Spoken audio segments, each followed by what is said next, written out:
Os produtores, treinadores e participantes não pretendem oferecer qualquer tipo de conselho profissional, seja médico, psicológico, terapêutico, religioso ou qualquer outro aos espectadores. Por favor, procure a ajuda de conselheiros profissionais apropriados, de acordo com a avaliação das específicas informações, opiniões, conselhos, avisos ou outros conteúdos.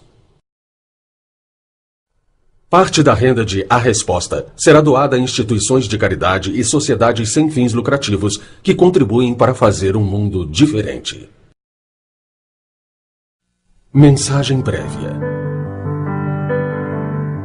As pessoas que se reúnem com um propósito têm um enorme poder. Assista uma mensagem especial logo após o filme sobre como aplicar os princípios na sua vida, na sua comunidade e no seu mundo. E agora, a resposta para absolutamente tudo.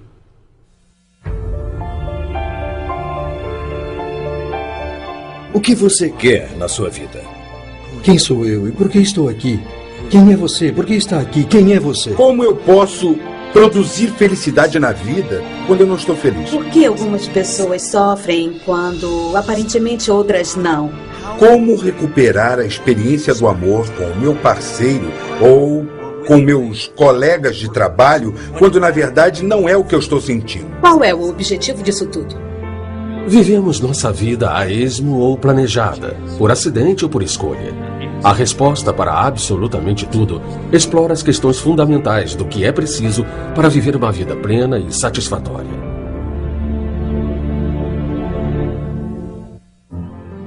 Você deve estar assistindo e se perguntando, mas o que é isso, afinal? O que é que eles estão querendo fazer com este filme? Estão tentando fazer um filme melhor sobre o segredo? Estão tentando nos revelar o verdadeiro segredo?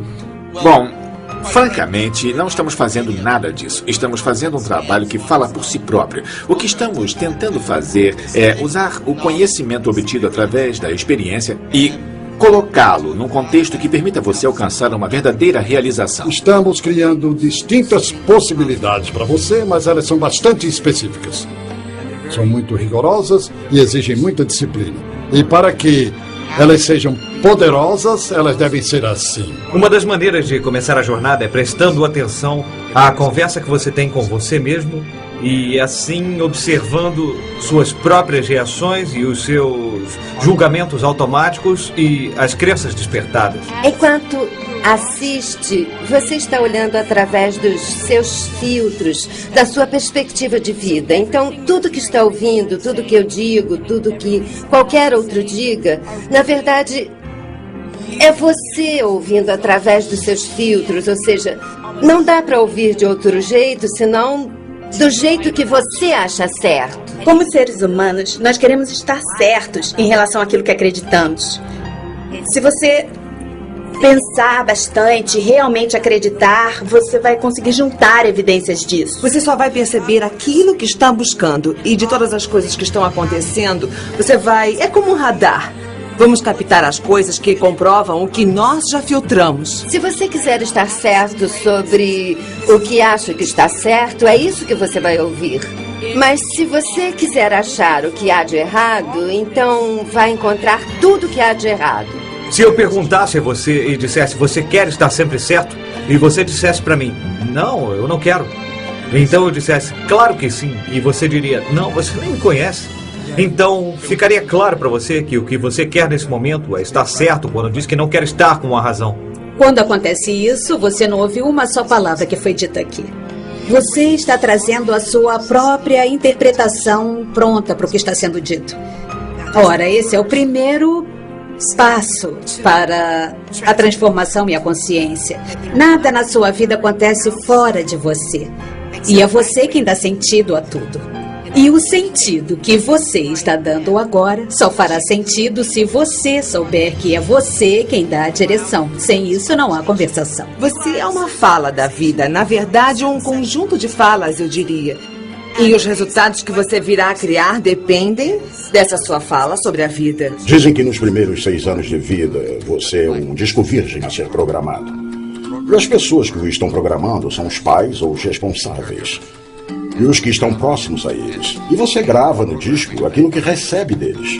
Então, você segue a vida adicionando a esse disco todas as experiências pelas quais passa, sejam elas positivas ou negativas. Se quiser conhecer a natureza humana, olhe para os bebês. Eles são pura paixão e entusiasmo. Incrivelmente honestos, confiantes, amáveis e todas as coisas que você era quando nasceu. Mas o que aconteceu? Você ainda é assim? Nós somos curiosos quando pequenos. Você era curioso, eu também.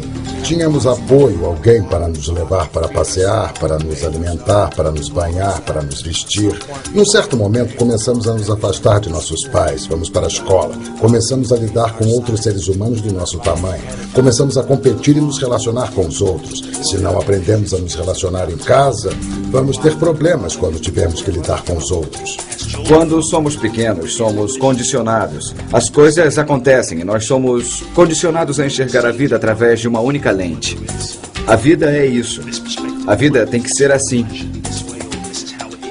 É como se usássemos óculos com lentes azuis. A realidade passaria a ser essa. É assim que a vida é. Algumas pessoas aprenderam ouvindo os pais dizerem: a vida é dura e você tem que aguentar. Então você pensa, ok, a vida é dura. Agir partindo dessa ideia vai gerar um certo padrão de resultados específicos, diferente de quando aprendemos que a vida é fácil. Você talvez perceba que tem vários padrões na vida. Padrões de trabalho, padrões de dinheiro, padrões de relacionamento e também de saúde. Por exemplo, você trabalha em lugares diferentes, mas o chefe é sempre o mesmo.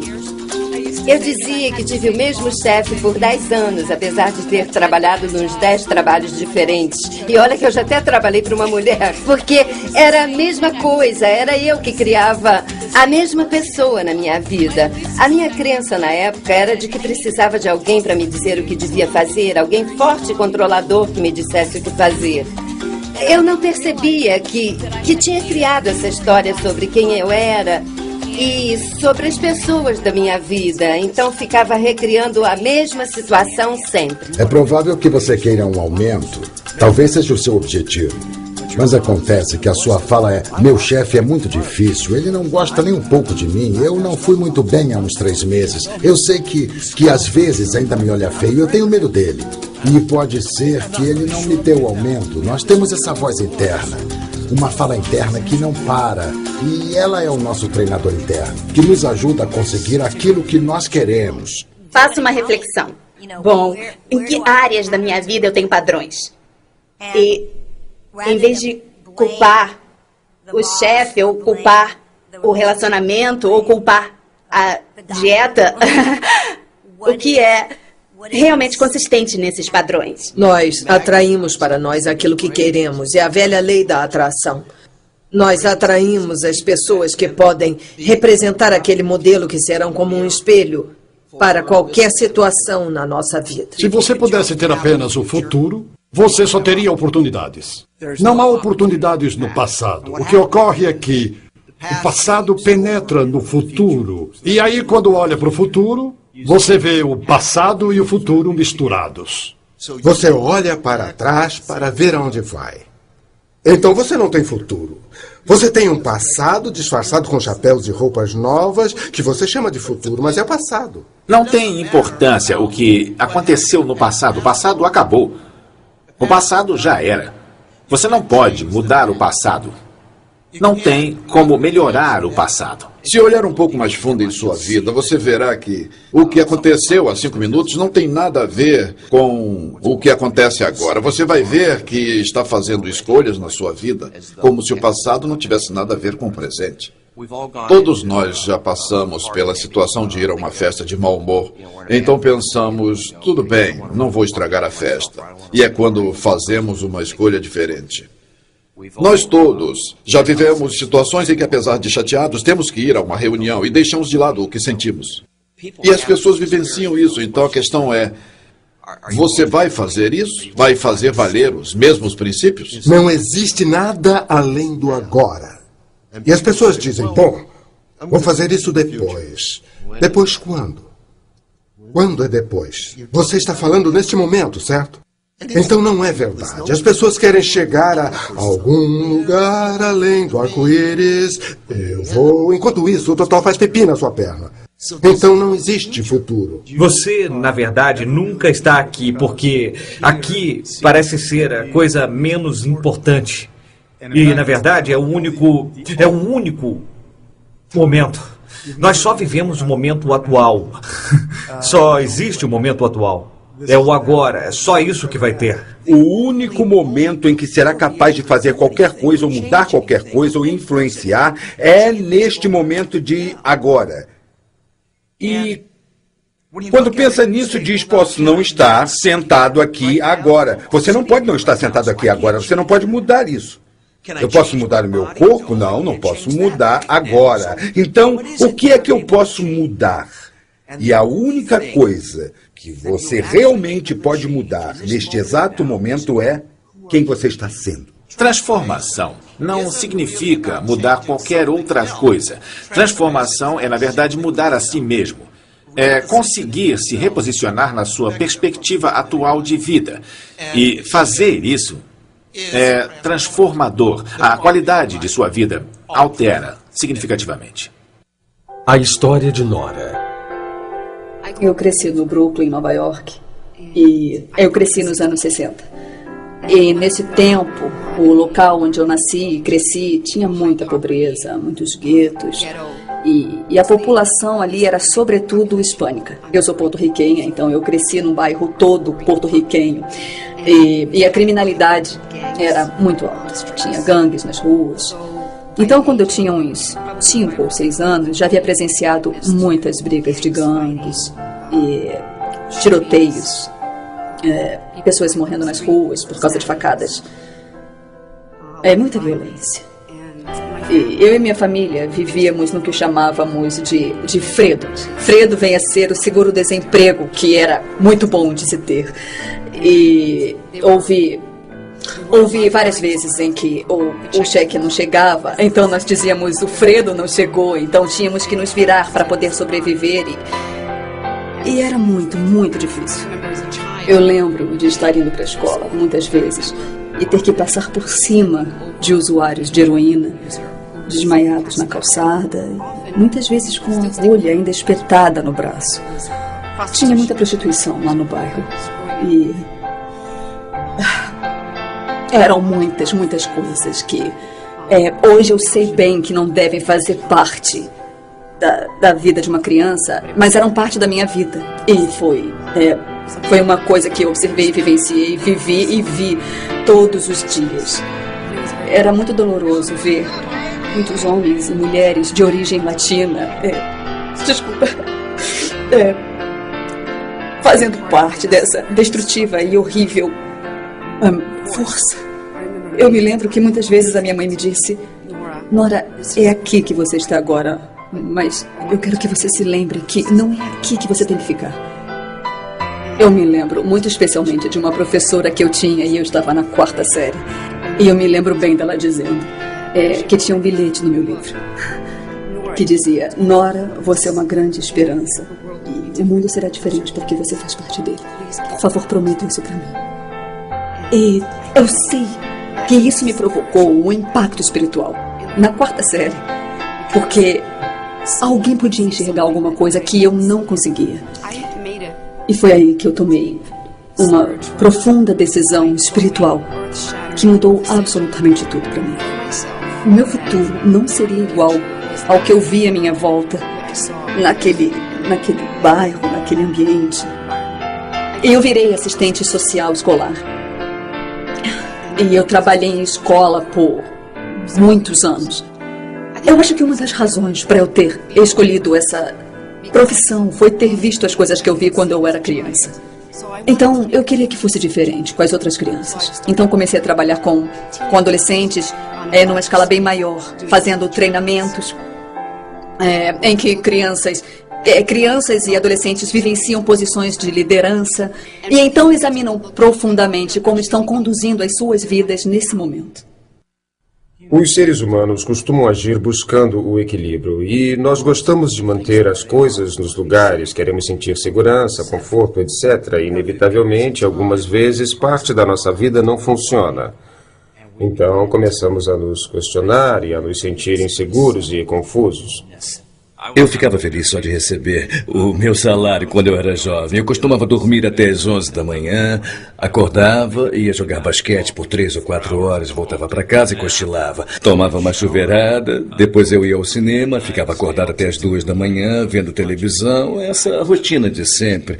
Levava uma vida folgada. Quando saí da faculdade, eu abri 6 empresas diferentes de imóveis, de construção. Sou acionista de 5 emissoras de TV, produtora de vídeo, distribuidora de filmes e...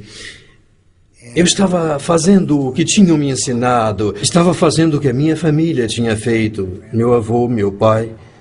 Eu fiz muito bem, segundo os padrões esperados, mas segundo o meu padrão, eu era muito infeliz, eu estava morrendo. O que aconteceu comigo é que eu percebi que alguma coisa dentro de mim começava a crescer, começava a querer existir, a florescer. Intimamente, de alguma forma, eu sabia que eu não era o que eu fazia, sabia que não era aquele que eu aparentava ser. Mas quando eu não era totalmente sincero comigo e perdi o contato comigo mesmo, não me sentia bem com isso, fui me sentindo pior e uma parte de mim percebia isso. Um sentimento de que está faltando alguma coisa, de que há algo de errado com você, com sua família, com seu emprego, algo errado até na condição humana, de certo modo. Acho que a maioria de nós, quando se aquieta de verdade e observa, percebe e sente essas coisas e diz, está faltando alguma coisa. O que é essa coisa que está faltando? Se estamos falando de uma coisa que é importante, estamos falando isso de propósito, porque é muito mais do que uma boa ideia. Não é uma coisa que você queira ver acontecer, tem que haver uma força. E é bem mais irresistível que isso, é uma coisa que faz a gente pensar, puxa, isso é importante, isso define quem sou eu. E é tão importante que eu vou ter que reinventar quem eu sou para que de fato aconteça. Você só se sente pleno se estiver ciente de quem você é.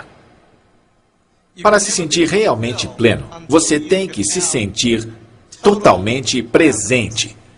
Sentir plenitude e satisfação sendo você mesmo. Se você está esperando que o motivo venha de fora, por uma mensagem, por alguma coisa que você vai receber, você pode esperar por muito tempo. Considere a possibilidade de você participar profundamente no processo de criação, com consciência e alerta como ser humano. Procure criar o seu motivo e deixe que ele mesmo inspire você. A história de Steve. Eu tinha sorte, 2 filhos ótimos e gostava da minha vida. Gostava da casa, do meu emprego, gostava da igreja, tudo era ótimo. Não era nenhum presidente nem nada, mas era um gerente. E eu tinha uma vida ótima. A minha mulher engravidou novamente e descobrimos que o bebê tinha síndrome de Patal. É super grave e fatal também. Ele viveu por 8 dias. Mas perder um filho virou nossa vida de cabeça para baixo. Nessa época, dávamos apoio a algumas pessoas que trabalhavam no Quênia e eles retribuíram.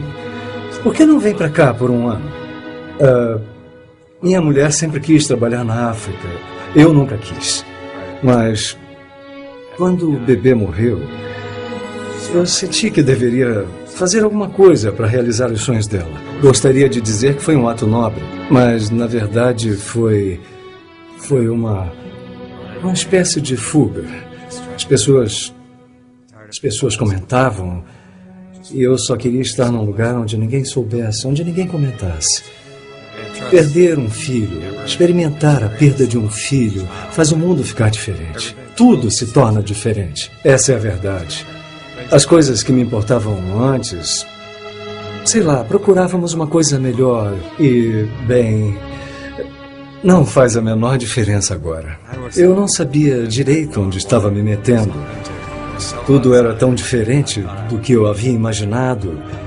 Eu fiquei em estado de choque, talvez por um mês. Nós fomos a uma escola e todas as crianças estavam deitadas no chão e o chão era de terra. Eles não costumavam deixar as crianças fazerem isso. Então perguntei à professora o que estava vendo. E ela respondeu, hoje é quinta e eles não comem desde segunda. Quando eles se sentam eretos, desmaiam. Desde então, tudo mudou para mim. Eu soube que jamais voltaria a viver a minha antiga vida. Nós fizemos uma pesquisa e vimos que o Quênia não poderia sair da pobreza sem vencer a desnutrição. O cérebro não desenvolve direito sem a alimentação necessária. Eu fui a 5 escolas diferentes e chamei um amigo meu, que era pastor, para ir comigo. Eu não queria ser visto como o branco salvador. Queria que trabalhássemos em grupo. A negociação que fizemos com os diretores das escolas foi: providenciamos a comida se vocês cozinharem para as crianças sem cobrar nada. Vocês podem fazer isso? Providenciaremos a comida. Então levamos 10 sacas de milho, 3 sacas de feijão e óleo. A taxa de evasão escolar chegou a 50%. E ninguém saiu da escola naquele ano. Um dia eu estava na escola e o diretor falou: nós temos um grave problema. Só temos um livro para cada grupo de 14 crianças. Ele me disse que seu objetivo era conseguir um livro para cada 4 crianças. O que não é nada para uma escola. Eu não sou um homem bom, não sou um homem santo. Eu tenho uma relação com o meu volante. Quando estou zangado, eu bato nele. E me vi batendo nele quando surgiu a ideia de criar um centro de informática. Eu procurei um amigo meu que é empreiteiro e disse a ele o que eu queria fazer. No fim de semana seguinte, ele já tinha as plantas. Nós conseguimos um container usado, limpamos bem por dentro, colocamos chão de madeira, prateleiras e abrimos janelas. O container tem 5 centímetros de espessura. Não dá para ser arrombado facilmente. Colocamos energia solar, o que foi uma solução bem barata, porque nenhuma escola tinha eletricidade ou água.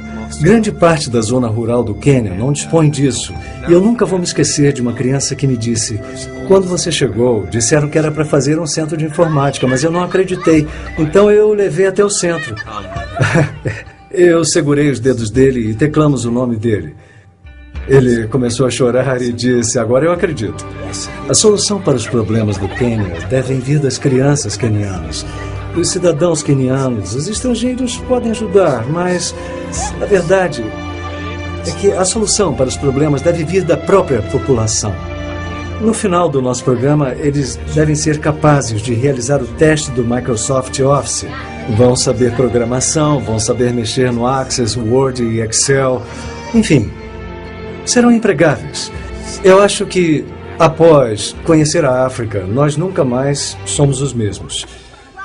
Quando nosso filho morreu e nós fomos para o Quênia, perguntei à minha mulher se ela pensava em adotar uma criança. Ela só conseguiu chorar.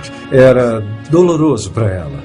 Nós tínhamos um amigo que trabalhava num orfanato. Há cerca de 1 milhão de órfãos da AIDS no Quênia.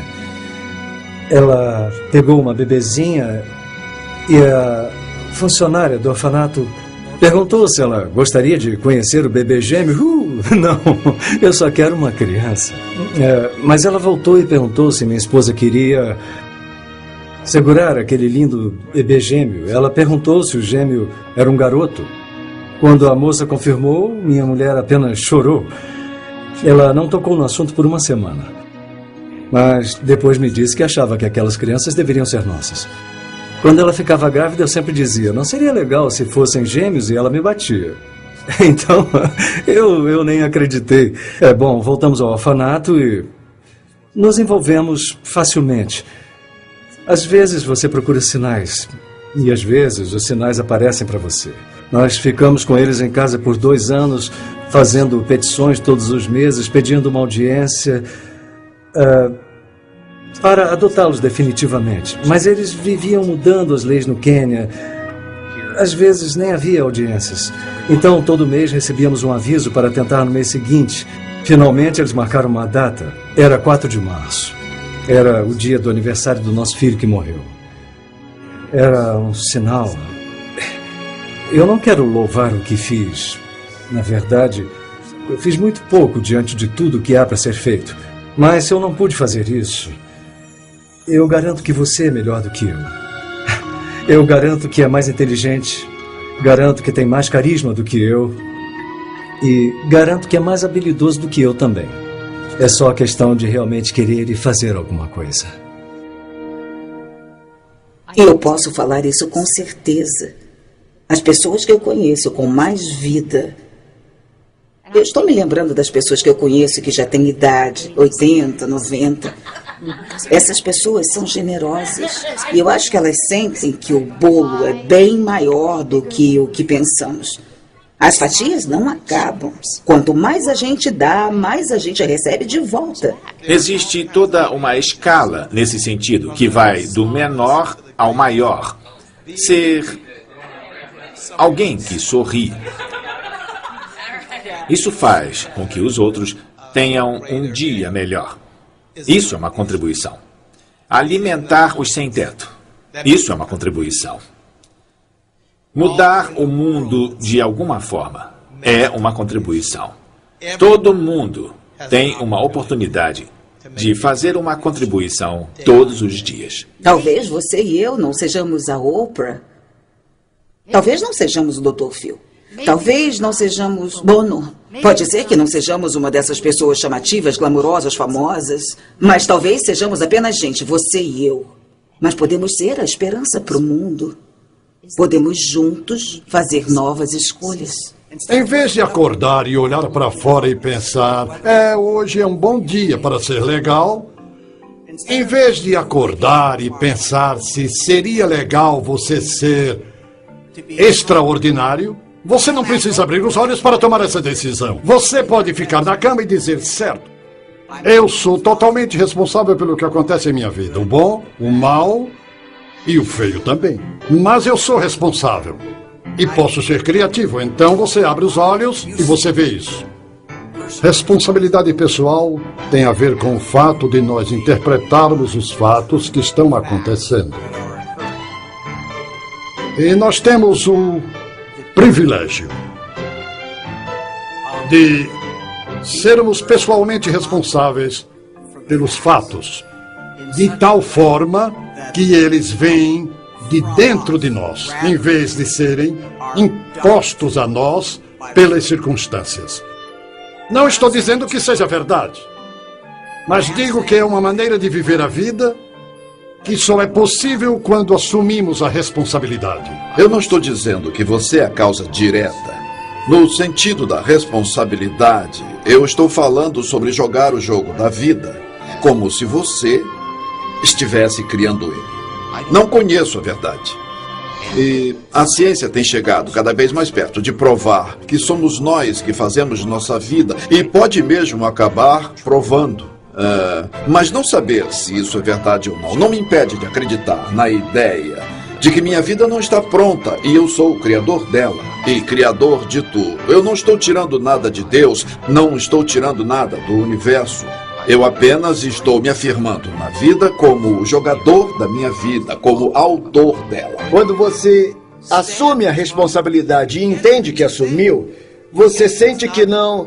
É uma verdade com letra maiúscula, não é uma verdade universal. Mas você escolhe. Isso redefine seu passado, modifica toda a sua visão do futuro e, claro, o seu presente fica diferente. O grande desafio na responsabilidade é que a maioria das pessoas a encara ou a confunde, seja com culpa, se sentindo culpado por alguma coisa que fez, culpando a si mesmo por algo que fez, ou com obrigação, um fardo. E responsabilidade, se você consegue se aprofundar no conceito, vê que ele é muito libertadora, estimulante e muito fortalecedora. Porque, de repente, você passa a ser o capitão do navio.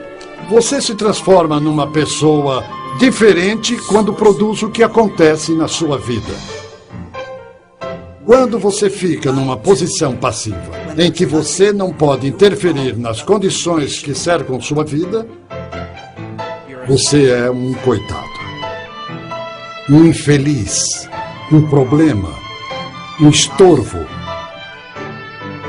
Quando você é a origem, é você quem comanda, é você quem controla, você é o chefe.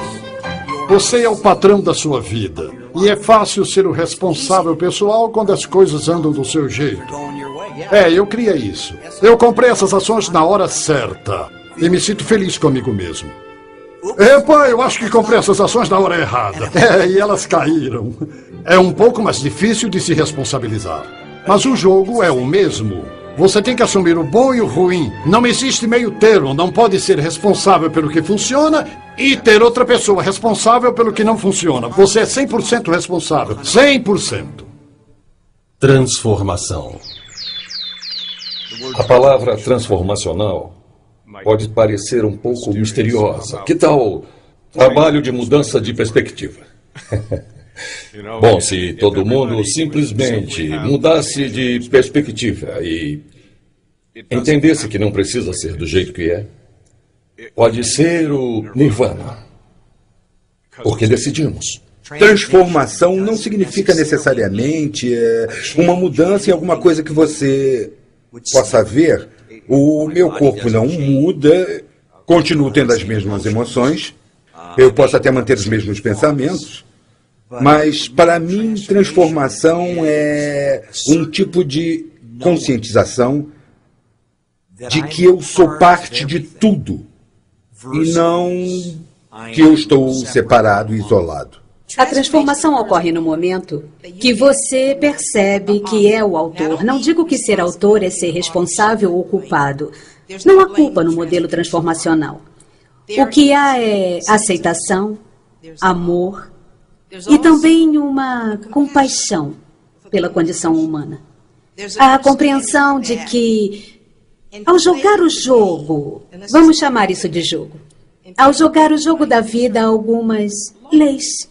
E entender essas leis é o que faz você ser livre. Até onde sei, não dá para sair vivo deste jogo. Se você puder, me inclui nessa, mas vamos supor que não seja possível sair vivo deste jogo. Então, qual é a alternativa? No meu ponto de vista, é mudar de tem alguma coisa errada para tudo está perfeito desse jeito. Mas isso exige uma mudança de pensamento, uma mudança nas minhas crenças.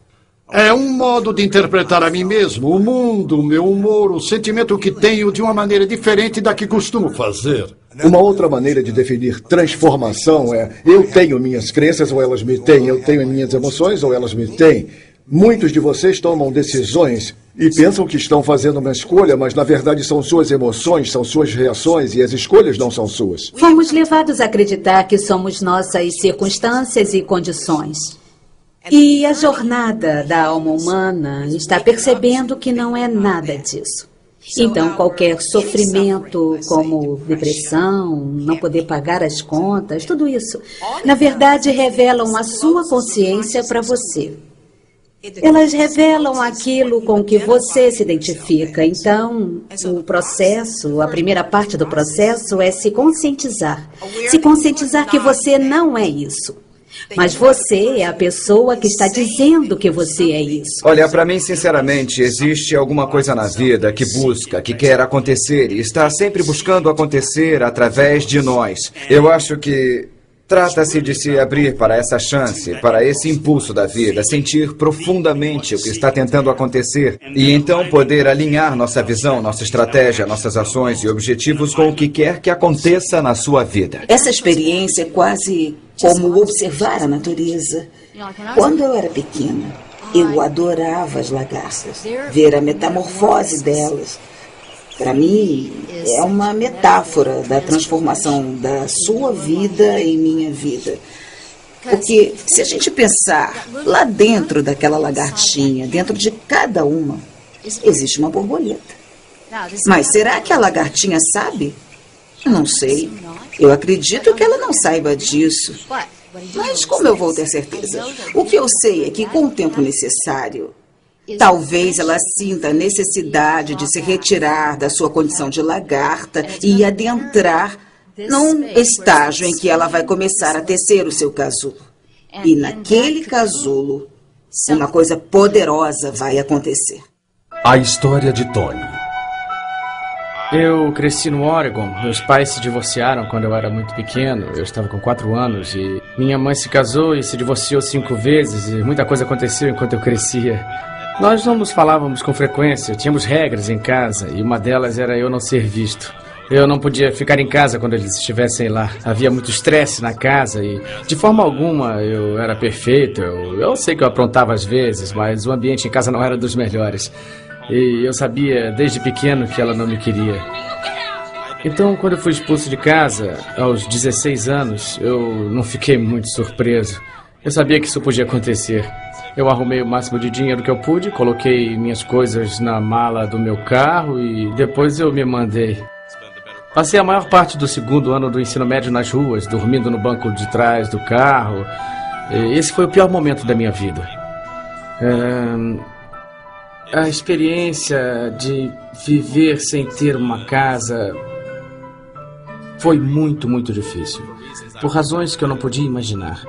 Eu mantive segredo sobre o que tinha acontecido em casa para todas as pessoas que estavam à minha volta. Quando eu não tinha o que fazer e esse era o pior momento, eu ficava dirigindo até tarde da noite, até decidir estacionar o meu carro em algum lugar e tentar dormir no banco de trás. Tentar dormir no carro era dificílimo, porque era quando eu me sentia mais deprimido, quando eu me sentia totalmente desesperançoso e eu sentia como se não tivesse uma saída. E depois de um ano nesse processo de construir negatividade em cima de negatividade, em cima de negatividade, de muita frustração, eu percebi que eu não podia continuar daquela maneira. Eu cheguei a um ponto em que não havia mais espaço para continuar naquela direção sem me despedaçar. Foi aí que eu tomei uma decisão muito consciente. Eu não vou me permitir continuar pensando dessa forma, porque eu não posso. Foi aí que eu passei a objetivar o sucesso na vida. Isso passou a ser o meu propósito de vida. E no dia em que eu decidi fazer isso, o que mais me ajudou foi ter compartilhado com outras pessoas. Eu contava para elas quais eram as minhas metas. Falava o tempo todo, falava com todo mundo, todos os meus amigos, todos os meus professores, as pessoas com quem eu trabalhava, todo mundo sabia onde eu queria chegar. Eu criei uma imagem clara de onde eu queria chegar na minha vida e era tão longe de onde estava que me obrigava a me mexer e correr atrás.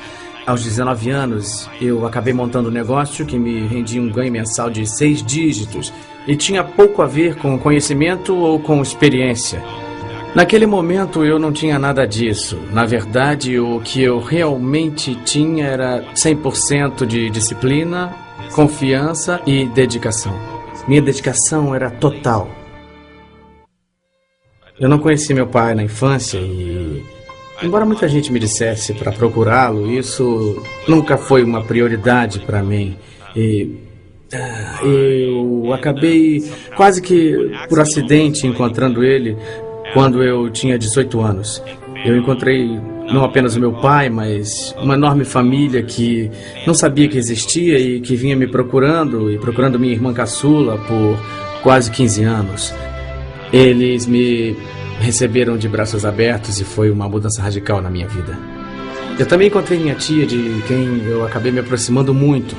Ela é como uma mãe para mim. Agora eu sei o que é ter uma mãe, graças à minha tia, a irmã do meu pai. Eu descobri uma irmã mais velha que eu não sabia que existia. Ela tem uma filha e eu tenho uma sobrinha. Agora eu virei o tio Tony. É algo que teve um grande impacto na minha vida. Acho que você pode encontrar um propósito na sua vida através dos eventos e desafios que surgem na sua frente. Acho que, se olhar bem, vai encontrar. Ele está ali. Você pode passar a vida condenando seus pais, condenando pelo que eles fizeram. Mas há uma grande chance de que eles tenham feito o melhor que podiam, levando em conta o conhecimento, a consciência e as circunstâncias que eles tinham na época. Quando alguma coisa acontecer, procure o ouro. Procure o valor e determine. É então que ele é positivo. A história de Diego. Eu sou arquiteto, nasci na Argentina e vim para os Estados Unidos como estudante num programa de intercâmbio. Quando estava com 17 anos, então veio a oportunidade de trabalhar aqui e ganhar alguma experiência na minha área. E uma coisa levou a outra. E nessa época eu vivia trocando de emprego e Comecei num escritório novo, trabalhei durante uma semana e...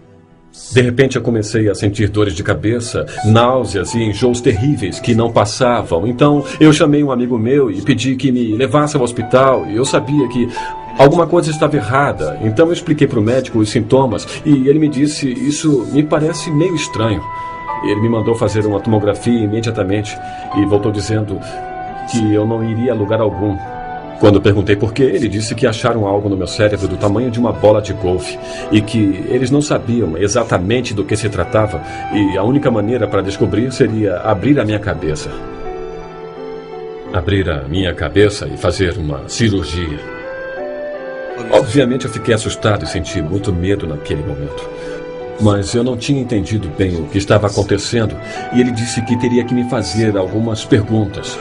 Eu respondi que tudo bem, qualquer coisa que ele quisesse. Nós precisamos de instruções, ele disse. O que vai acontecer se você acabar ficando num estado vegetativo?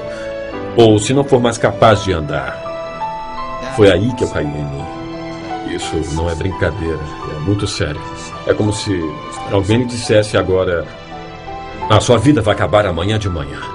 Foi como eu me senti. E naquela noite eu fiquei pensando, eu me recuso a morrer. Eu vou viver, eu não quero nem saber o que dizem. E eu lembro que eu levantei durante a noite e tinha um quadro negro no quarto. E eu lembro que eu escrevi ali, hasta la vitória siempre, o que significa até a vitória sempre. Para lembrar a mim mesmo, quando voltasse e lesse aquilo, que era o que tinha que manter na cabeça. Era lutar até o fim, haja o que houver. Eles fizeram exames, análises e descobriram que se tratava de um tumor cerebral. E o médico me disse: bom, esse é o câncer mais agressivo que se pode ter. Apenas 5% das pessoas conseguem sobreviver. E eu não posso lhe dar mais do que 5 anos de vida. Nada além disso. Então, um monte de coisas passou na minha cabeça. O que eu vou fazer? Eu volto para casa? Eu fico aqui? Qual é o propósito de tudo isso? O que está acontecendo? E ele me deu uma lista de médicos para eu procurar. E eu fui ver todos os médicos e todos eles me davam 1 ano de vida e um médico me deu apenas 10 meses. E até que eu fui ver um especialista e que disse: quer saber? Vai sobreviver. É mesmo? Mas como eu posso? Então ele começou a enumerar todos os aspectos. E eu disse: eu quero você como médico. Você está no meu assento do motorista. E então eu comecei a tratar com ele. E então o câncer voltou. E ele disse que dessa vez era necessário removê-lo. E então, mais uma vez, eu me senti num momento crucial, porque não é sempre que podemos ser operados. Imagine que estão abrindo a sua cabeça e há um tempo limite para isso. Foi o que fizemos e tudo saiu muito bem. E eu fiquei muito exausto contando e recontando a história. Então, eu tive a ideia de criar um blog. E é impressionante a quantidade de pessoas que nunca tinha visto de diferentes partes do mundo. E essas pessoas começaram a me escrever e elas queriam saber mais sobre o que estava passando. E tinha muita gente espiritualizada. E também tinha coisas do tipo: eu pedi umas freiras no Chile que rezassem por você. E eu não sei quem na Venezuela está fazendo não sei o que para você. E eu acho que o meu nome está até num local sagrado lá em Israel. E todas essas pessoas realmente se importam. E isso também me levou a desenvolver a amizade com as pessoas que me ajudaram espiritualmente. E tudo sem qualquer interesse. Eles me ajudaram a aprender como curar a mim mesmo. Como meditar. Também aprendi que há uma maneira de ajudar outras pessoas visualizando-as mentalmente. E vendo elas com saúde. Bom, eu não sei se todas essas coisas funcionam ou não funcionam, mas funcionaram muito bem comigo. É um sentimento de nós todos estarmos conectados de alguma maneira. Quando o médico lhe diz que você tem uma doença grave ou uma doença terminal, acredito que você tem escolhas. E as escolhas são: você pode ser a vítima e permitir que a doença vença você, Ou você pode agir assumindo a responsabilidade e decidir viver. Os médicos têm um lugar certo neste mundo, não há dúvida sobre isso. Mas querem saber, a ciência não tem como competir com a natureza. Tá bom, a gente vai ao médico e diz, pode consertar isso e depois me devolver? Estamos acostumados a nos desligar da responsabilidade de saber o que é a saúde realmente. Mas vocês podem acreditar neste magnífico corpo, nos milagres que ele faz a cada minuto, nos pensamentos que você tem, nas coisas que bebe, nas coisas que come e compartilha, e sempre retorna para o princípio. São incríveis os verdadeiros milagres que este corpo realiza a cada minuto. Eu estava num caminho sem volta para um infarto do coração. Eu estava insatisfeito com a vida e finalmente meu corpo teve um colapso. Foi uma coisa bastante assustadora, sabe? Perdi meu emprego e depois disso eu passei mais ou menos um ano naquele ritmo bem lento de recuperação. Comecei a me alimentar direito, a me exercitar regularmente, a ter relações mais diretas e profundas com as pessoas. E minha vida começou a melhorar, mas o que realmente me ajudou a recuperar a saúde foi me conscientizar e acreditar que eu iria ser saudável. Não acreditei nem por um minuto que iria ficar doente pelo resto da minha vida. Olhando para trás, eu vejo que muitas pessoas ficam fatigadas e nunca se recuperam. Acho que é bem comum se render, porque alguém que está sofrendo assim fica preso ao próprio corpo. Cai em depressão, não consegue funcionar direito e acaba preso a uma espiral de pensamentos negativos. Eu sei que você pode ter ouvido essa ideia de que você cria tudo o que acontece em sua vida. No meu ponto de vista, é levar a ideia longe demais. Eu acho que aí existe um risco concreto de que esse tipo de coisa careça de compreensão, principalmente se é algo que acontece inconscientemente na sua vida. Se estiver vivendo uma situação de doença, eu não sugiro que jogue fora seus remédios e não sugiro que jogue fora todas as outras ferramentas que tem à sua disposição. Porque talvez seja possível que você não tenha atingido o grau de controle para curar a si mesmo por conta própria. Se eu assumir a responsabilidade agora, não no passado, será que todos os meus atos e pensamentos terão um impacto real na minha doença? Ou seja, qual o significado da doença na minha vida? Isso pode ser realmente valioso, porque assim você pode ver se seus pensamentos e experiências realmente contribuem para a sua doença. E também pode mudar seu pensamento e seu comportamento a fim de viver mais saudavelmente. Isso é bastante válido. Mas não se você estiver achando que você é o culpado e que ficou doente por causa dos seus erros. A história de Roger. Dizem que se você quiser ficar louco, pense em si mesmo o tempo todo. E era o que eu fazia. Podemos falar de mim? E depois de falar de mim, vamos falar um pouquinho mais de mim? Essa era a minha vida. E eu pensava que os outros estavam interessados. Eu sofria de egocentrismo terminal. Essa era a minha doença. Eu ficava pensando numa maneira de me conectar a vocês, fazer parte e ser interessante. Eu era sempre interessante, entrava numa sala, falava algo impactante. As pessoas me notavam, mas eu sempre ficava sozinho. Isolado no meu mundo de simpatia.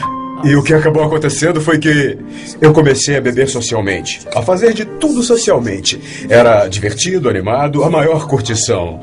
E só fazia nos finais de semana, porque eu trabalho duro e mereço comemorar. Os fins de semana se transformaram nas terças e as terças nas quartas, e antes que eu me desse conta, eu já fazia todo dia. E depois eu percebi que o que eu fazia era anestesiar meus sentimentos. Eu usava drogas e álcool diariamente. 1 grama de cocaína todos os dias e às vezes mais. Bebia gin, trocava para vodka, achando que não iria sentir mais as dores de cabeça. Então eu parei de trabalhar. Gastei todo o meu dinheiro, pedi emprestado, me isolei, me desliguei de todo mundo. Eu vivia como um vampiro. Eu ficava acordado a noite toda, dormia o dia inteiro. Ficava fazendo as mesmas coisas sempre. Depois de tempos em tempos eu dizia: este é o meu último dia. Amanhã eu vou voltar à ação, voltar à realidade e levar a minha vida adiante. E aí no dia seguinte, eu me via repetindo o mesmo comportamento e fazendo exatamente a mesmíssima coisa. Como eu não conseguia enxergar o meu comportamento, basicamente o que eu estava dizendo para mim mesmo era: Dane-se. Dane-se. Eu não tô nem aí, eu não sou mais responsável. E então continuava fazendo as mesmas coisas. Eu não posso dizer quando ou como, porque não era eu. Mas um dia eu percebi meu comportamento. Antes eu não conseguia percebê-lo. Descobrimos que com qualquer tipo de vício, seja álcool, drogas, distúrbios alimentares ou sexuais, jogatina, que o comportamento, os vícios, o que você faz com as substâncias é apenas o sintoma. Porque o verdadeiro problema está encoberto, é o que chamamos de pensamento destrutivo. Pensamento destrutivo. Meu pensamento confuso, minhas crenças, tudo em mim. A voz na minha cabeça mentia para mim o dia todo e eu acreditava nessas mentiras. Na verdade, eu tinha medo. Medo de ser, medo de sentir. Medo de estar na vida. Medo de tomar uma atitude. Medo de ser autêntico, de ser verdadeiro com os outros. Eu tinha medo de dizer que eu tinha medo. Eu acabei parando numa prisão interna chamada desespero. Desesperança. Desmoralização incompreensível. Se é assim que eu vou viver o resto da minha vida, então eu desisto. E com isso eu fui ao fundo do poço. Houve apenas uma pausa. Um pequeno pensamento escapou desse ciclo e eu disse para mim: isso não está funcionando. Pode ter um outro jeito. E o resultado desse trabalho é que eu me tornei um ser humano entre outros seres humanos. E eu descobri que a maneira de conseguir amigos, de estar conectado com as outras pessoas, é estar interessado. Então eu comecei a fazer perguntas sobre os outros. E o que eu descobri foi a paz, liberdade e, o mais importante ainda, atitude. E o que eu descobri não tem nada a ver com mudança de pensamento, mas sim com atitude. E as ações mudaram o meu pensamento. Ações direcionadas. Essa é a chave. É isso que eu ensino. Ações direcionadas. Somos todos viciados. Não há ninguém que não seja. E a questão é até que ponto você é viciado. Há os vícios físicos, o álcool, as drogas e esse tipo de coisa. Há o vício em sexo, em prazer. Você sabe, todo esse tipo de vício em jogo, em riscos e nesse tipo de emoção, nessas coisas todas. Mas todos nós somos viciados em ser vítimas. Se você, por acaso, usa drogas, ou então você fuma, ou então está envolvido em algum comportamento ruim, destrutivo, há sempre um impulso mais profundo de tentar se conectar. Eu chamo isso de modo tóxico de entrar em contato com um momento breve de você... Eu posso lhe dizer isto. Você não vai conseguir mudar nada fora de você até que mude o que está dentro de você. E isso eu posso garantir. Você pode querer ter apenas pensamentos felizes. Mas enquanto não limpar o seu ser, até aprender a se amar, e você consegue isso pedindo desculpas às pessoas para quem deve pedir desculpas, mesmo achando que não precisa, enquanto não limpar isso tudo, nada será diferente do lado de fora para você. Você tem que ser diferente para conseguir isso. Tudo começa por você. Uma das coisas que precisa acontecer é que, quando você vê uma maneira de ser que não funciona, precisa abrir mão dela logo. É como... Eu gosto de comparar com uma casa. Digamos que quer construir uma nova casa, mas comprou um lote onde já tem uma casa velha construída. Primeiro de tudo, você vai ter que se livrar da casa velha para conseguir espaço para construir a nova. É a mesma coisa na nossa vida. Passamos a vida toda nos preenchendo com maneiras de ser que funcionam ou não. Agora estamos falando das coisas que não funcionam. É delas que você precisa se livrar para criar um espaço onde poderá gerar uma nova maneira de ser. Existe um velho ditado que diz que se você pegar pérolas maravilhosas e jogar na latrina, elas não poderão sair de lá senão com sujeira. Então, se você pega uma nova possibilidade e coloca na sua velha maneira de pensar, não tem como querer que ela saia diferente. É mais ou menos como rearrumar as espreguiçadeiras do convés do Titanic. Pode até ficar lindo, mas mesmo assim o Titanic vai afundar. É como a água correndo num riacho. Se não houver obstruções, ela passa livremente e com força. Mas se houver obstruções no caminho, então isso vai exigir mais tempo, mais desvios, talvez inúmeros desvios, entrando em afluentes e se dispersando. Acho que foi interessante ver lá dentro das pessoas que sofrem de dependência um grande anseio de ser muito mais, de contribuir de uma maneira bonita, mas elas ainda não encontraram um mecanismo, não encontraram um veículo e, infelizmente, elas percebem que não têm nenhum apoio. A história de Maria. Eu sou natural do Brasil. Eu nasci numa fazenda e vivi na fazenda até uns 9 anos de idade. E foi quando a minha família se mudou para a cidade. Então eu venho de uma família, eu diria, não muito rica. Nós éramos bem pobres naquela época. Quando eu vim para os Estados Unidos, eu vim com a intenção de aprender inglês, porque apesar de eu trabalhar para uma companhia internacional, eu não falava inglês. Nos primeiros anos foi difícil conseguir o trabalho, porque o meu inglês era só o básico mesmo. Eu frequentava a escola, mas ainda estava aprendendo. É engraçado, não engraçado, mas interessante que, olhando para trás, o meu primeiro trabalho foi conseguido com compromisso e persistência. Eu me lembro de achar no jornal um anúncio de emprego como contadora. Eu liguei para lá, mas a entrevistadora disse que eu estava acima das qualificações necessárias e ela temia que eu abandonasse o cargo. Eu era boa demais, meus padrões de trabalho eram melhores, eu trabalhava com administração quando vim do Brasil. Mas sabia que aquele emprego era muito importante para mim, porque era meu primeiro trabalho ali, eu queria muito. Então eu liguei para a mulher durante 1 mês e fiquei ligando, e ela repetia o que já tinha me dito. Foi quando eu aleguei que ela mantinha um anúncio no jornal, então não tinha contratado ninguém. Se naquele tempo eu tivesse desistido e pensado que aquele emprego não era para mim, eu nunca teria tido a oportunidade de me tornar uma cidadã americana. Aquele emprego me deu primeiro a oportunidade do Green Card e depois de pedir a minha cidadania. Isso é uma coisa que a gente simplesmente faz, custe o que custar. É isso que eu chamo de empenho. Eu comecei na empresa como contadora e fiquei lá por 3 anos. Mais tarde eu tive a oportunidade de progredir e me tornei inspetora e depois diretora financeira nessa outra empresa. E como diretora financeira nessa outra empresa, me deram a oportunidade de ser sócia, que em 1 ano se transformou de uma empresa de $1 milhão para uma empresa de $40 milhões. Eu estava realizando o sonho que eu sempre tive. Dirigir a minha própria vida e não servir a uma corporação, exercer o meu espírito de empresária e de líder. Eu estava projetando a minha vida. Tudo que eu sempre quis estava acontecendo. Isso prova para mim que, seja lá o que você decidir que quer ter na sua vida, e se compromete, e trabalha duro para conseguir, se fizer todo o necessário para acontecer, acontece. Dinheiro.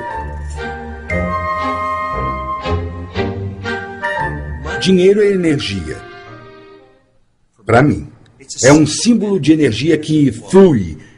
E se eu conseguir manter fluindo, movendo, é incrível como eu continuo achando que eu tenho o suficiente. Eu me hospedo em suítes nos hotéis, viajo em primeira classe nos voos. Eu não me imponho limites. Meu negócio envolve viajar, então quero viajar bem.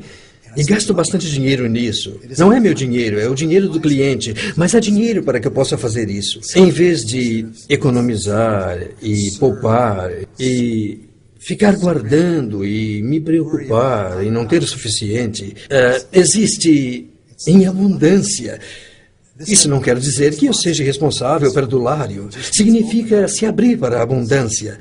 E se eu achar que não posso comprar alguma coisa, isso é uma limitação. São limites no que eu posso ter e no que eu posso oferecer. Então eu quero mudar isso. Uma vez me disseram há algum tempo que se eu acreditasse que merecia $300 mil por ano, alguém iria me pagar isso.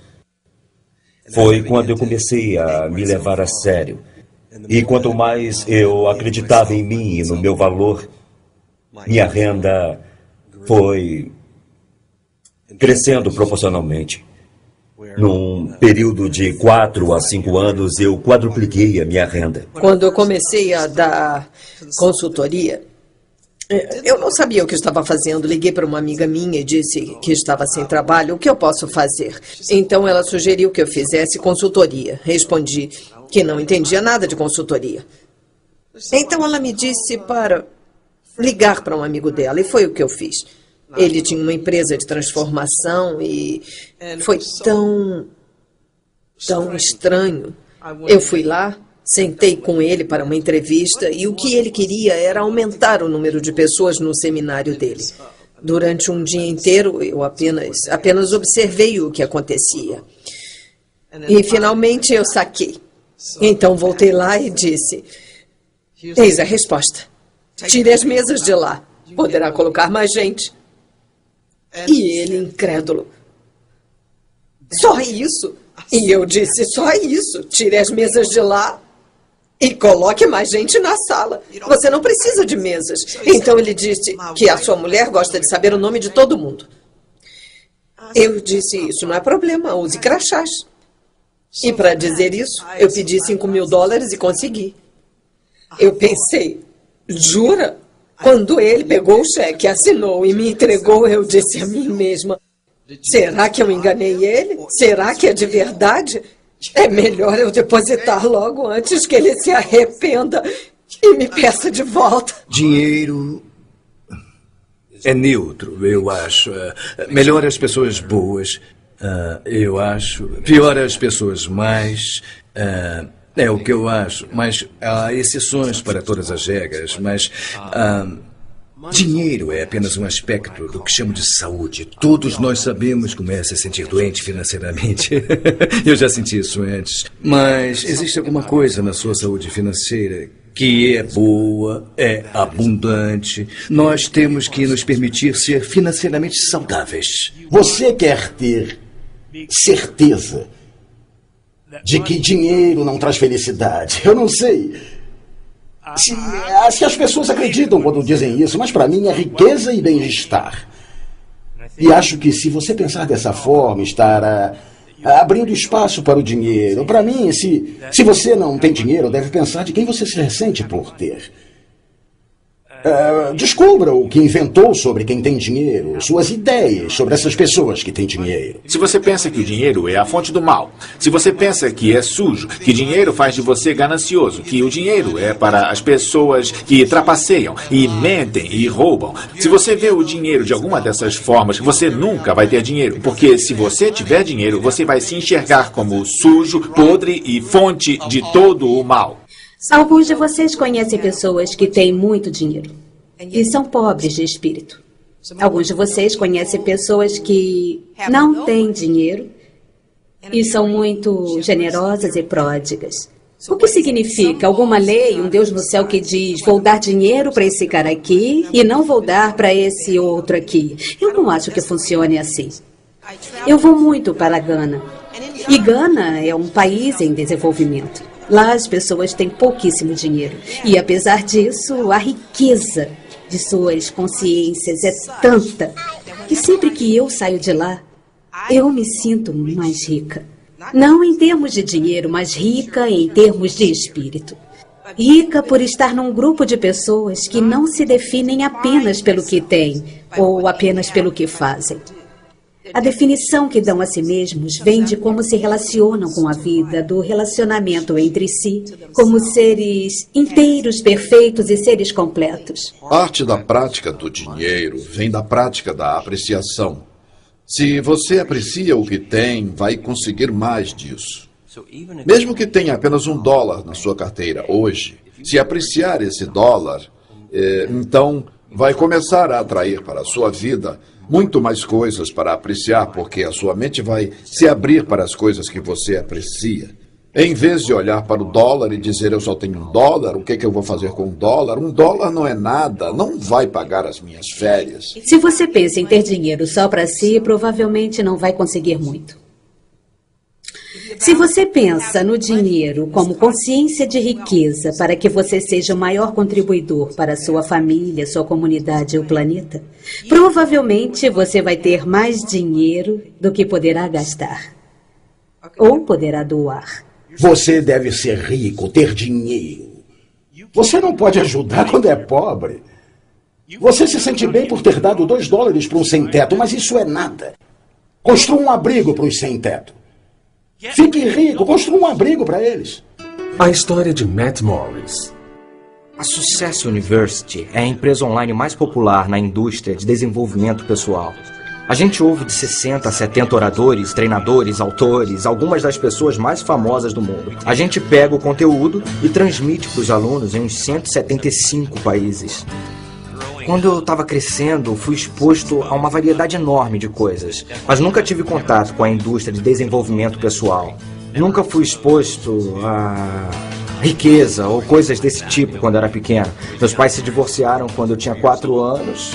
Meu pai acabou na prisão porque era alcoólatra, sempre se drogava e acabou cometendo suicídio quando eu era garoto. Eu tinha 13 anos de idade. E muito drama, dependíamos de tickets para poder comer, esse tipo de coisa. Eu sentia a minha vida vazia, não tinha alcançado ainda meus objetivos e nem estava perto disso.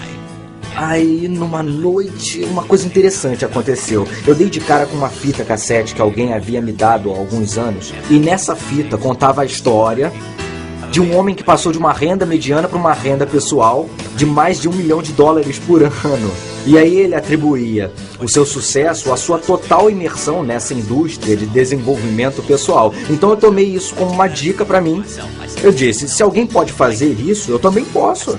A partir de então eu passei a procurar por todos os livros e fitas como aquela. E eu comecei a entender o caminho para o sucesso. E literalmente reinventei minha vida. Aos 21 anos eu tinha uma dívida de $30 mil. Eu estava quebrado, estava sem casa. E aí eu mudei totalmente minha vida. 4 anos depois, eu estava ganhando um salário de 6 dígitos. E aos 29 anos, já era milionário. Foi a minha paixão por essa informação que me levou a fundar a Success University.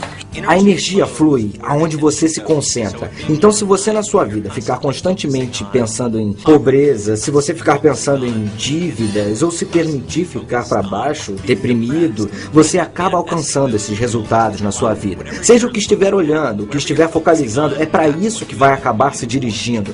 Por outro lado, se começar a focalizar em ser rico, se começar a focalizar em ser uma pessoa bem ativa, uma pessoa mais positiva, ou uma pessoa feliz, quando começar a se fazer perguntas do tipo, como é que eu posso ficar rico? Como é que eu posso ser mais feliz? Você focaliza isso e com certeza é para lá que vai acabar se dirigindo. Agora, isso também acontece nos relacionamentos. Quando você se concentra nas coisas negativas do seu parceiro, você fica constantemente pensando, preciso mudá-las, ou tem que ser um pouco mais assim, ou tem que ser um pouco mais assado. Olhe para o lado e comece a focalizar naquilo que você adora naquela pessoa. Nos últimos 6 meses, todos os dias, eu escrevi uma carta de amor para minha noiva. E podem ser coisas simples, podem ser apenas 2 frases, podem ser 3 ou 4 páginas, mas eu tiro talvez 5, 10, 15 minutos por dia para escrever um bilhete para ela. E o que isso produz? Não apenas faz de mim o cara mais romântico do mundo e faz com que ela me enxergue com mais afeto, amor, gratidão. Mas o mais importante é que também me mantém focalizado continuamente no que eu amo, no que eu adoro nela. Eu estou constantemente reforçando na minha mente todas as coisas que eu adoro e por causa disso eu recebo muito mais gratidão, muito mais amor e mais paixão do que eu já recebi na minha vida. Relacionamentos. Amor. Como conseguir mais amor? Os índios americanos dizem que é bom usar o sapato de outros. O que isso quer dizer realmente? O que significa é eu posso realmente viver minha experiência passando pelo que a outra pessoa passou? Essa é a verdadeira comunicação e quando se faz isso, você sente um enorme senso de empatia e amor e ligação. E a questão realmente é, quando eu não estou sentindo empatia, amor e ligação, como é que eu dou a volta nisso? Como eu posso reacender a coisa? Muita gente pensa, se eu trouxer 50% para o relacionamento, meu parceiro trouxer 50% para o relacionamento, então vamos ter 100% de um ótimo relacionamento. Para mim, é a receita para um desastre. Agora, se eu trouxer 100% para o relacionamento, então estou 100% comprometido com esse relacionamento e Bom, se meu parceiro também traz 100%, então vamos ter 200% e é garantido nosso absoluto sucesso. Na verdade, é um lugar onde se pode agir, não é necessariamente uma verdade ou um fato. Quando você assume 100% da responsabilidade num relacionamento, você vai conseguir 100% de poder para criar o que quiser. Eu acho que você precisa determinar que tipo de relacionamento quer. E você precisa assumir responsabilidade pelo tipo de relacionamento que tem. E terá um tipo de relacionamento que quer. Quando eu escuto tal pessoa é assim, como eu posso mudá-lo, que está errado. Ora, como você tem sido? Se você está aborrecido, está aborrecendo. É simples assim. Se está entediado com seu relacionamento, então levante-se e faça algo diferente. Acredito que esteja num relacionamento porque você o diz.